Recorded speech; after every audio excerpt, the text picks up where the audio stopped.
All right, Mick, man, I know it's been a long time since you've been in the ring, but it's kind of been a long time since we heard from you. But recently you've been saying some things on social media just about your time at Mayweather Promotions, being a TMT fighter. It hasn't been pleasant for you, man. Tell us about it, bro. Yeah, man, everything started out cool. The last couple of years been pretty tough. I'm just really ready to get back in the ring. What has it been like, man? Not only being out of the ring, but it seems like you've always kind of been at odds with the promotion. I know at one point you and Leonard Ellaby seemed to be on the same page. That doesn't seem to be the case anymore. Like, what has all this been like for you? Honestly, the crazy part about it is, it's almost a situation where, everything, was fine, man.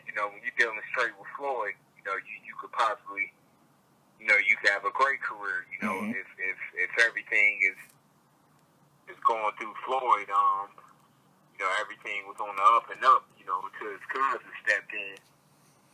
He was pretty much placed as my manager. And, the reason why I'm saying something now is because, he done went around and pretty much went around, man, just kind of been slandering me, behind the scenes pretty much, Mm-hmm. to a lot of other different promoters, managers, and just unnecessarily, man, almost like trying to clip my wings pretty much, for other situations that now that I'm kind of my run is up with Mayweather Promotions pretty much, they've been kind of doing some foul stuff behind the scene. Of course, they gonna, it ain't gonna be nothing somebody gonna admit, but it's 2,000%. Like I know, I ain't gonna say no names or this and that, but it ain't 50% or 70%. I know this 2,000%. Uh-huh.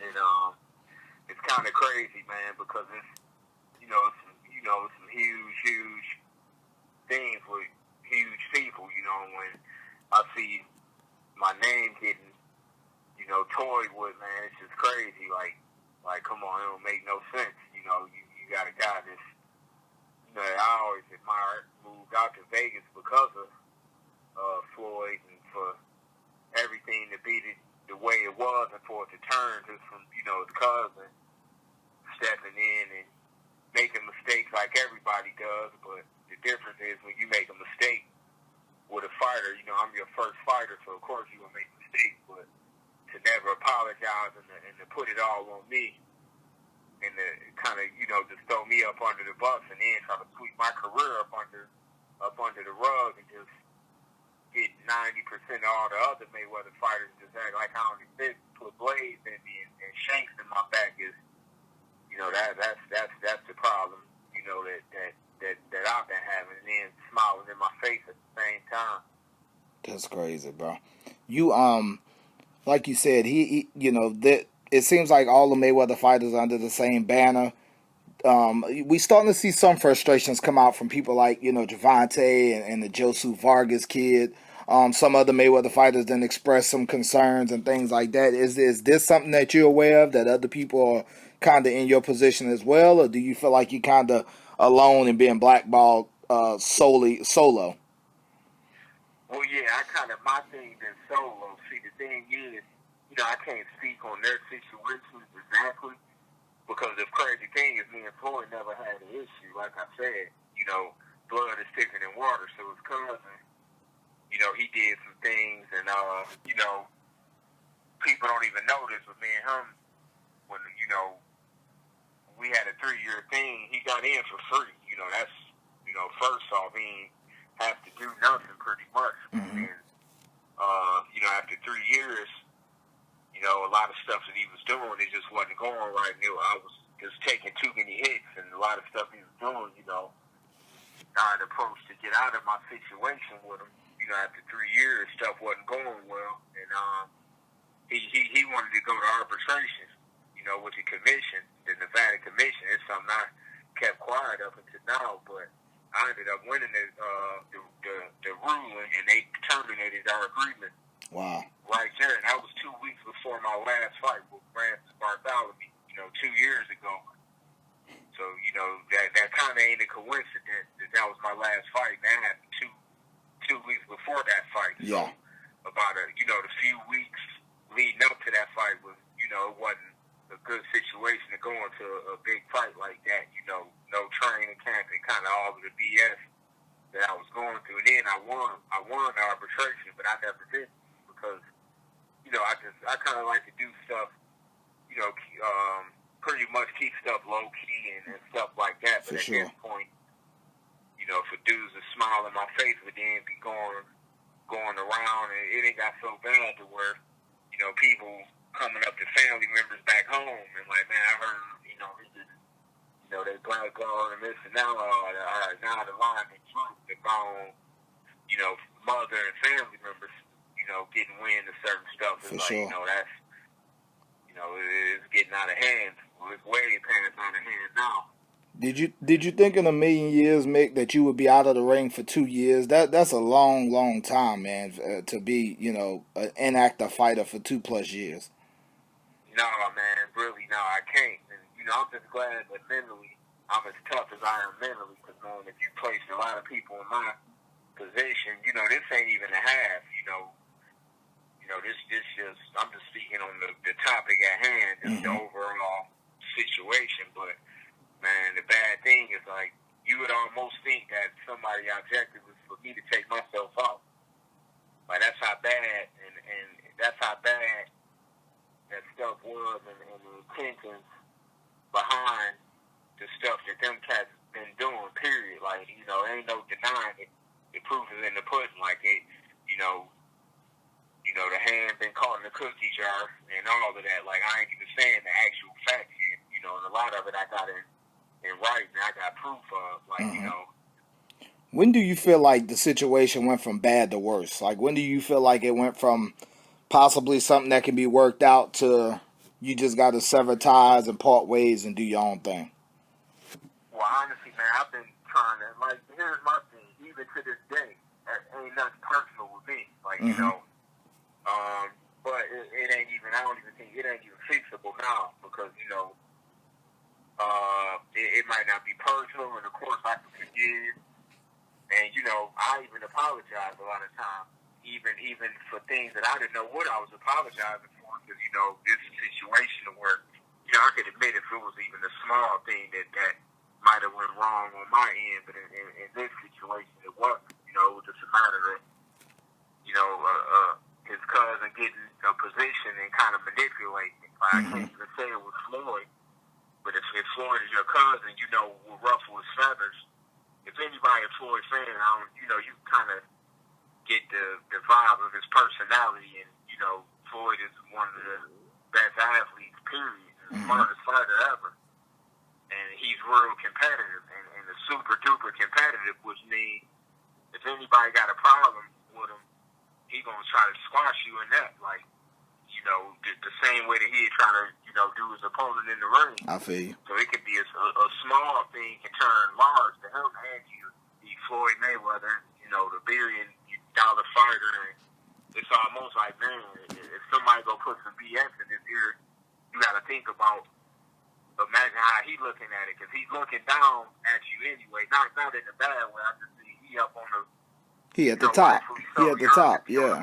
Yeah. But we never had a problem with that. I always knew my role. I always, just sat back patient and waited my turn. But when I saw, his cousin know good and well what he did, like, and how he did it, when the way I had to give up my belt, the way it happened, how he made, was making deals without me even knowing, like, how do you have my first title defense, how does it get announced all over TV and stuff, and I don't know nothing about it. People called me and told me about it. For sure. And I called him, and he acted like he don't know nothing about it. Pointing the finger at them and stuff like that. I'm like, man, I called him, and he's like, oh, no, he knew about it the whole time. He made the deal. And, that's what resulted ultimately in me having to vacate my belt. I had hand surgery. I was promised all of these things. And, it was just a big mix-up. All of it to be explained. I'm going to have a documentary coming out soon, but Okay. like I said, this is my situation at hand. It might be some fighters was happy with him. No, I was his cousin's first fighter, so you're going to make some mistakes.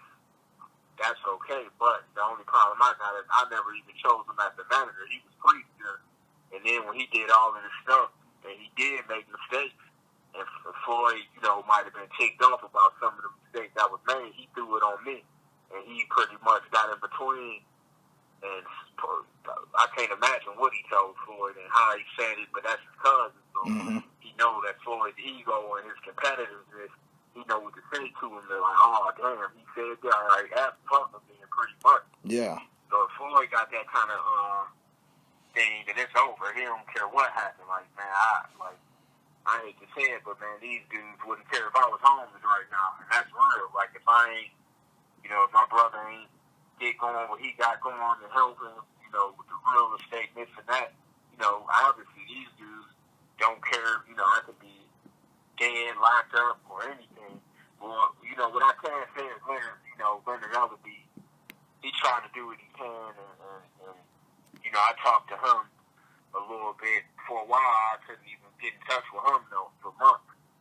Like, I probably had 150 to 100 unanswered calls, and I know who was behind it. I know if it was up to him being more mature and just a businessman, not a competitor or a fighter, I'm sure that, Leonard would have did what he could and done the right thing.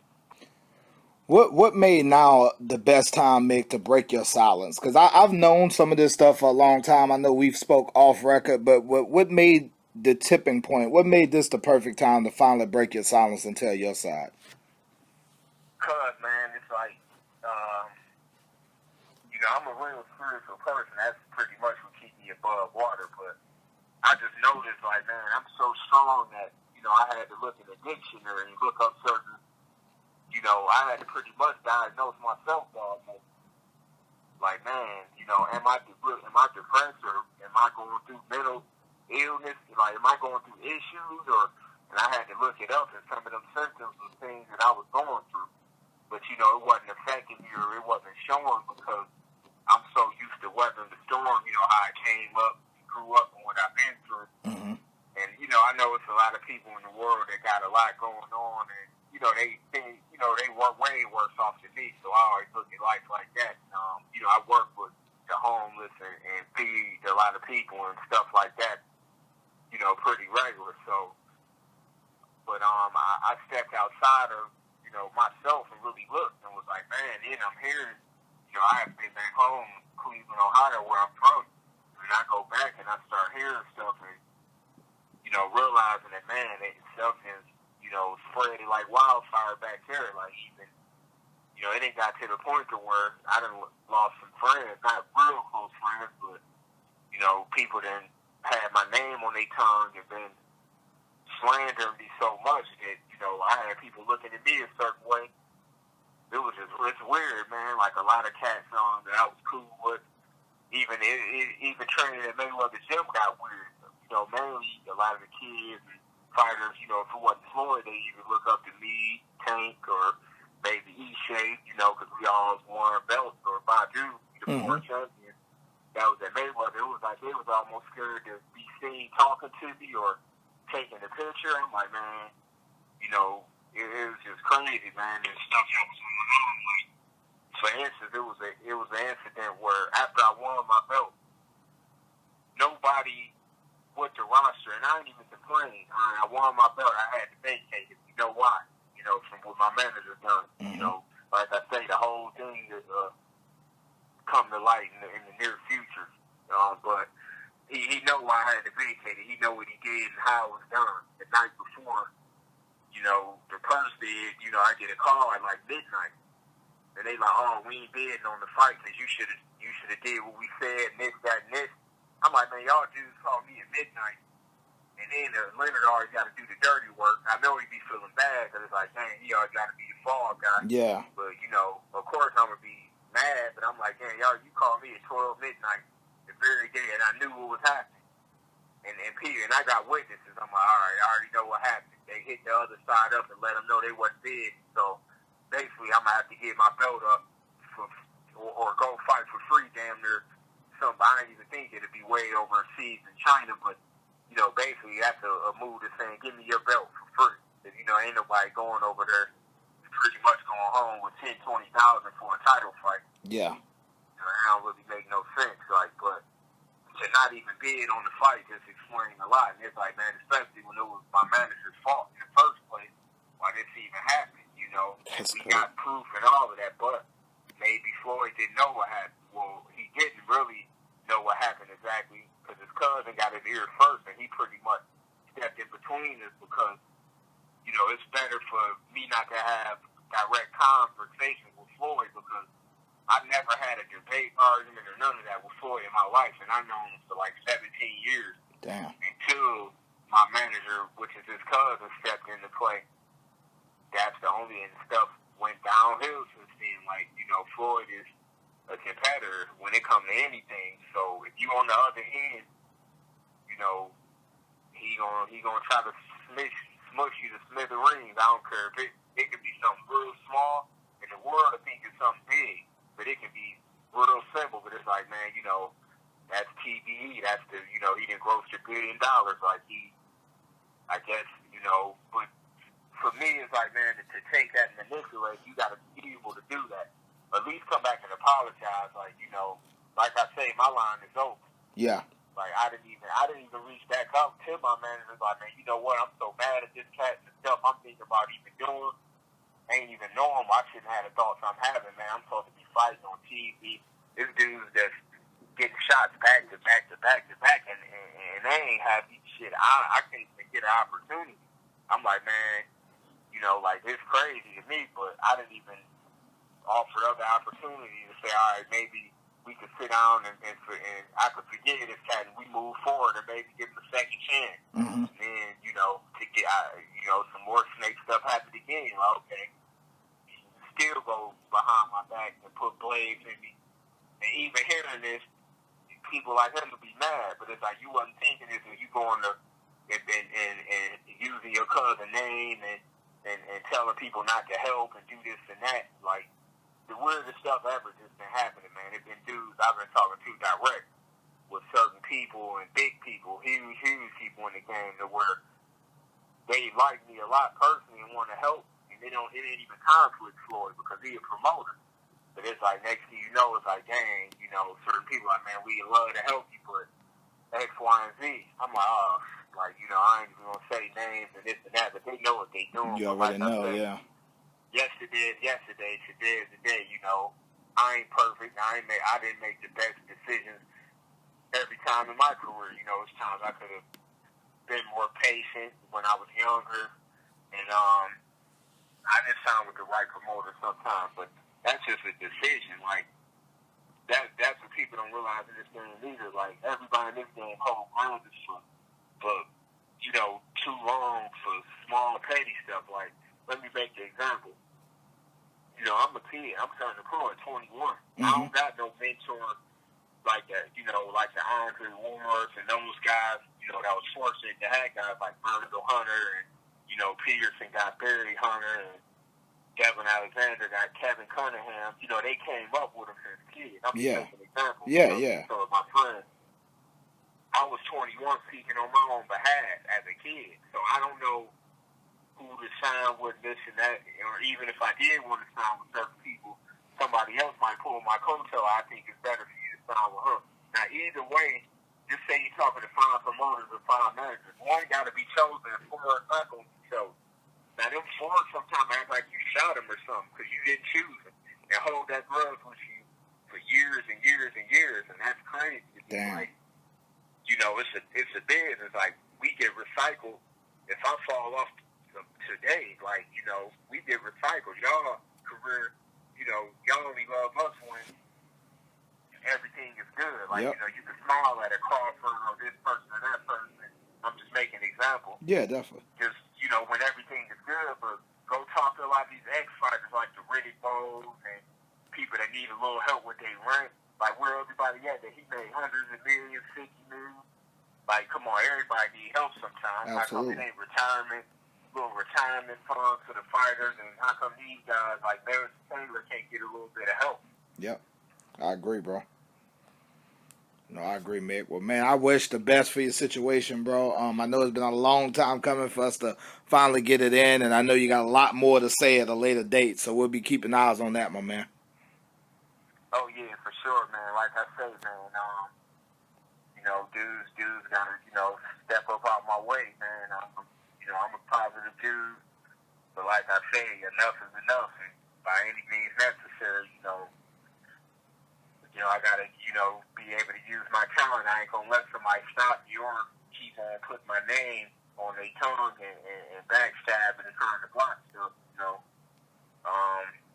It been long enough. I didn't play my part. I didn't stay down, and I'm the only fighter that didn't get a chance to have a face to face or even have a reason or any type of talks. Like, that's crazy.